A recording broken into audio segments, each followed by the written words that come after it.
about body positivity that nobody's telling you. And you're wondering why you're doing the whole body positivity thing, but you're still feeling depressed, still having these mental health issues. You're going to know the truth now, and you're going to know how to shift right out of that.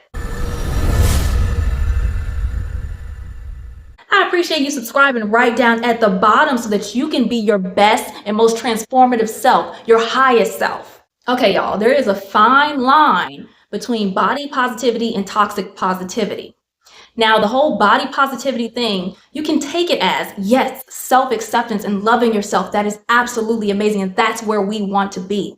Loving ourselves fully and wholly, because you're precious and you are beautiful. But this is where the toxic positivity comes in. If you are at a point, let's say that you are at a weight that you do not desire to be at, but you're still sprinkling on this positivity of I'm beautiful and things and I'm perfect just the way I am, but you don't feel it and you're not doing anything about it.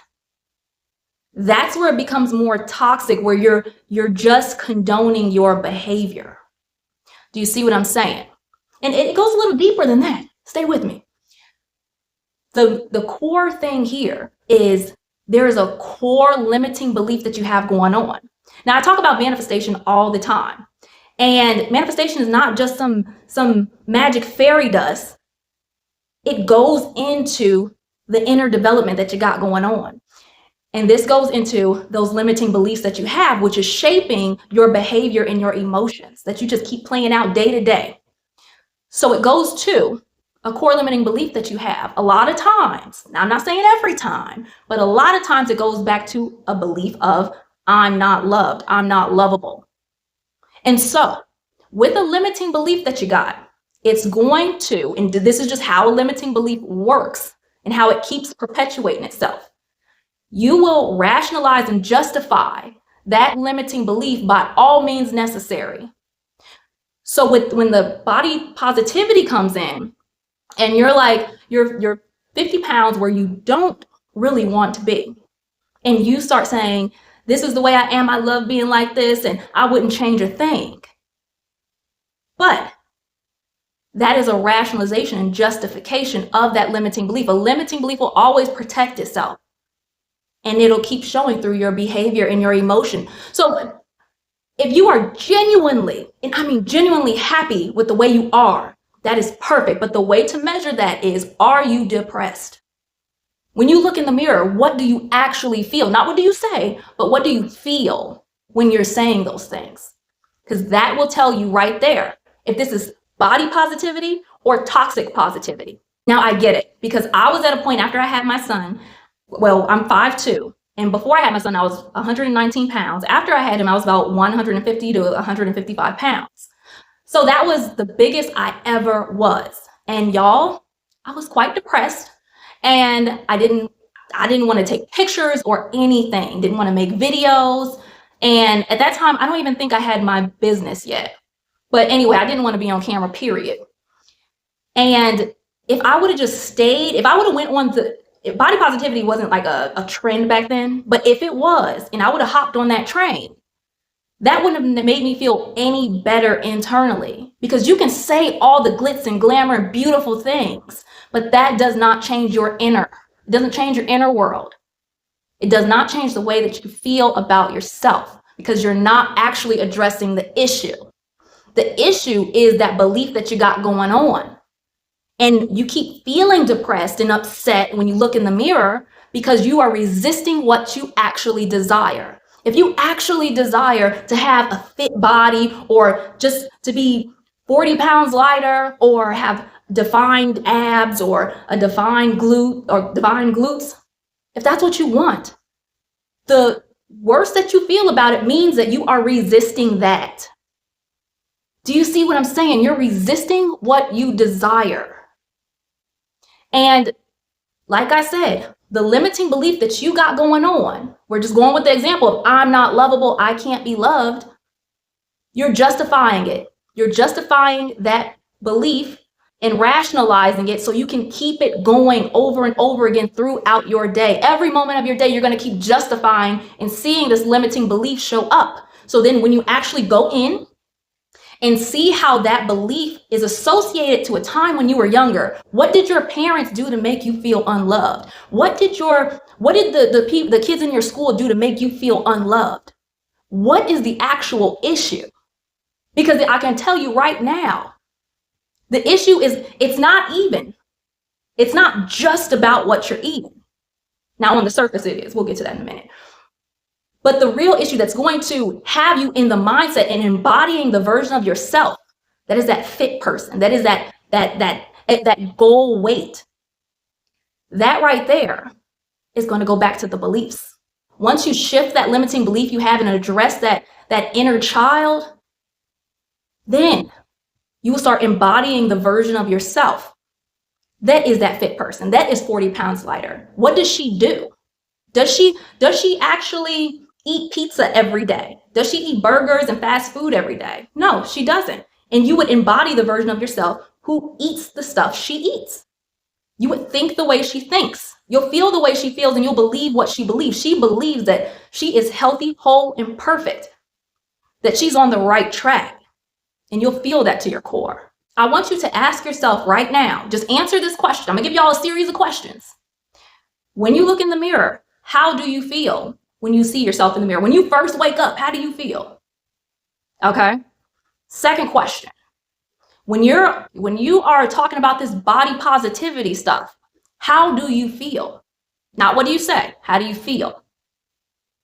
Now, if you answered any one of those with a low vibe emotion, I feel depressed, I don't want to look at myself in the mirror, or any of that nature, then you are falling into the category of toxic positivity.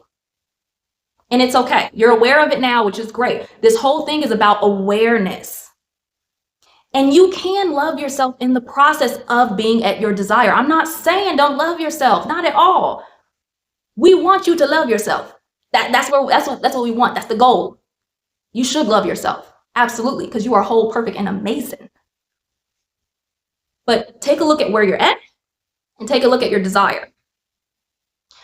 So in that progression to being in the reality where you are at that desired weight and being fit or whatever your goal is, love yourself through the process. Love it. There's a difference between doing that and being where you're at and having no goal. Or acting like you don't have a goal. Let's say that, acting like you don't have a goal and you feel that resistance. You just keep bumping against that resistance, that limiting belief, I'm not loved, I'm not loved, I'm not loved, nobody loves me. So what do you do? What do you do when you don't feel loved? When you feel unlovable? You may eat a lot. You may eat a lot of fast food. You may have unhealthy habits. Your behavior is going to always correlate with the belief that you have, the limiting belief that you have. It's going to correlate with it. So if you have these unhealthy habits, like, why do I keep overeating? Why do I keep eating when I'm stressed out? Why do I keep getting ice cream and chips when I feel stressed? It's going back to that belief.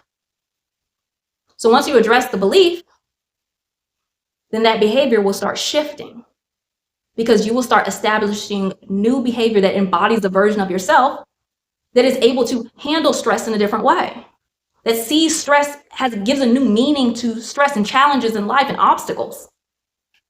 It goes back to the inner world. Do you see what I'm saying? Are you catching my flow here? It's time to get to a point, and you're at that point now since you're watching this video, to stop hiding behind things. Stop hiding behind a trend. Stop hiding behind what you're eating. Stop hiding behind these habits and start actually addressing the real thing, the real issue, which is the inner world that you got going on, the beliefs that you got going on, things that you haven't addressed since you were a child. Have you really ever went back to when you were about, we'll say 3 or 4 years old, maybe even 5, 6 or 7, when you didn't feel loved? That moment that you can recall where you didn't feel loved and you didn't feel wanted, you didn't feel like you got attention, or maybe you got too much attention. That's for you to reflect on. And when you go back to that moment, see yourself. Tell that child, that little you, that you absolutely love her and she's whole and she is perfect. Tell her that, or him that. And as you do this, you will start healing yourself and go on to make better choices that are in alignment with your desire. And if you didn't know what your desire was, you'll start to establish a desire for yourself, because you're amazing. Start telling yourself that you are absolutely amazing. I don't care. I don't care if you have acne. I don't care if you are 40 or 50 pounds overweight. Have your desire. Have your desire. And with the acne thing, I can relate to my people with the acne. That's something that I've had to go through too. And I know, and I saw on TikTok too, some girls that they had like this really, a lot of acne that they were just feeling super emotional about. And I was like, I felt for it. I really did. Because I know what that's like. And I know how that can really do a whole boom-de-boom-doom on your confidence. But it doesn't have to, because you can still have your desire. You can be where you're at and have your desire and love yourself through that progression, through that journey. Because that's something that I've had to do on my journey with getting to that point. And I mean, there's a reason why I don't wear any makeup on these videos because I had to get to that point. And for me, it was like, I started to realize this self-esteem thing, how that plays a key role in your worthiness, how you feel about you being worthy of things. And it dawned on me where I was just like, wow, okay, so because I heard people talk about worthiness before, but I just didn't get it. Like, I didn't quite get it. But worthiness is basically your self-esteem. Do you have positive self-esteem, high self-esteem? And based off of that, you're going to feel worthy of these things that you desire. You're going to feel worthy of having a fit body. You're going to feel worthy of having this support. You're going to feel worthy of having abundance. You're going to feel worthy of all this stuff. Feel worthy of love.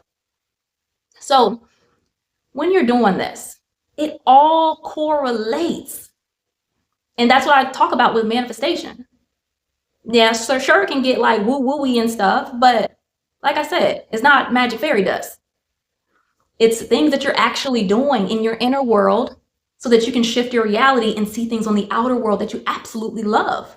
I appreciate you subscribing right down at the bottom. And I want to know in the comments, what is your desire? What is your goal? I want to see those, y'all. And I appreciate you watching this video, and I will see you in the next one.